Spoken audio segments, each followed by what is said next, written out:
Hi everyone, you're welcome to another edition of our section on certified ethical hacking. And this is module 7 of our cybersecurity certified ethical hacking journey. Today I will be discussing malware development. But before we start, a few disclaimer here. This material is provided strictly for educational and professional cybersecurity training purposes. All demonstration and example are conducted in controlled environment with proper authorization. The techniques discussed are intended to help ethical hackers, penetration testers, and security professionals understand how attacks work so they can better defend against them. No part of this content should be used for malicious activity. Unauthorized use of this method against system without consent is illegal and unethical. So by engaging with this material, you agree to apply the knowledge responsibly and within the ethics of the cybersecurity profession. So this is what I want you guys to take note of. So what are we going to be learning today? We're going to explore the concept of remote access tool or Trojan, for short RATs in cybersecurity. And we're also going to understand how RATs enable penetration testers to remotely access target system. Then we'll look at how RATs enable penetration testers to remotely access target system. In fourth, we're going to recognize the existence of advanced RATs available online. And lastly, focus on building a basic RAT to gain practical experience and deeper control. So, like I earlier expressed, we'll have an introduction to RAT, socket programming in Python, what it is, creating malware, running commands remotely on the victim. Okay, so now let's move forward. Understanding remote access tools through Trojans. One, RAT are tools, that's definition. RATs are tools that establishes a remote connection between two computers to perform actions. Perform action in the sense that they gain access to a victim's computer.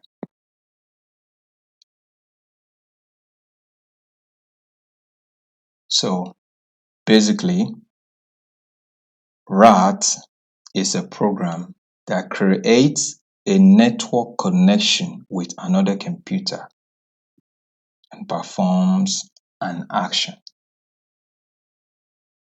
So the actions can either be legitimate,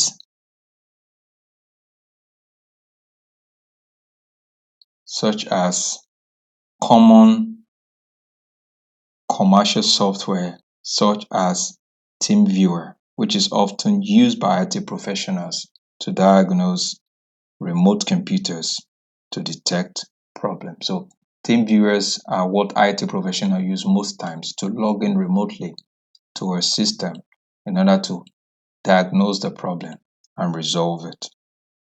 Okay, this is legitimate use. However, this program can also be used for or by hackers to gain control of the victim's machine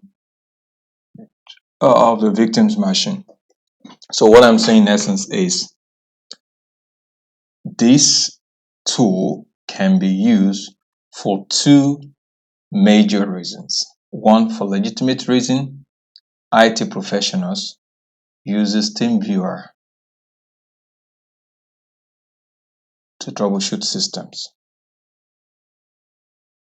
And this tool in the hands of black hat hackers can be used to gain unauthorized access into a victim's machine to control it secretly.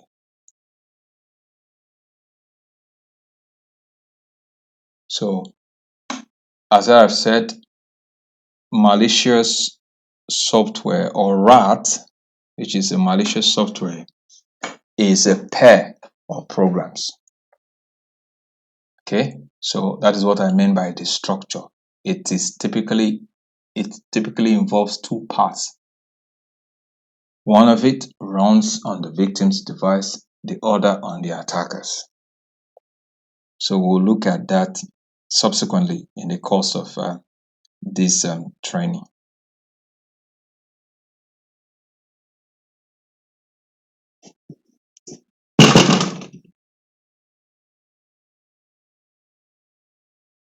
So we have, like I said, there are a pair of programs. One works on the attacker's machine and the other on the victim's machine. So we have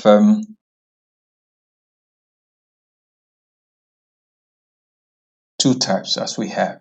We have the forward shell and the reverse shell. Now let's look at the difference between the two. Forward shell initiates a direct connection from the attacker to the victim.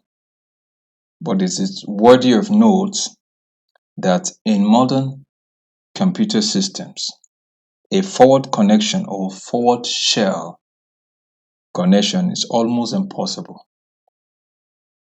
because security configuration of most modern PCs or laptops does not allow remote device to initiate a connection unless there are specific rules mentioned in the firewall. So what we are saying is ordinarily a forward shell will not work on the modern computers that we have because of firewall. And if it does work, definitely there is a modification in the rule on the firewall to allow forward shell to perform its function. But ideally, the rule is on firewall because of the intrusion detection system. It is configured to block any incoming connection. Okay, so like I said, this only happens one if a new rule is a rule is created on firewall, or if victim has an exploitable open port. Just note, unless a firewall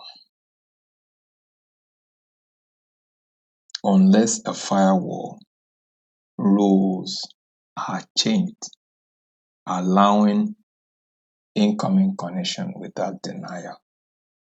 And secondly, if during the information or reconnaissance stage, the attacker has discovered an open port that can be exploited on that system or device, that is when it will be successfully possible to run a forward shell. Okay, but considering the current security architecture of the modern systems, it is difficult for us to gain access using forward shell. I hope that is understood. Now we're talking about reverse shell. Reverse shell employ the opposite approach. So in this, instead of the attacker initiating the connection to the victim, the attacker would plant a malware or a payload, just like the one we created, on the victim's machine.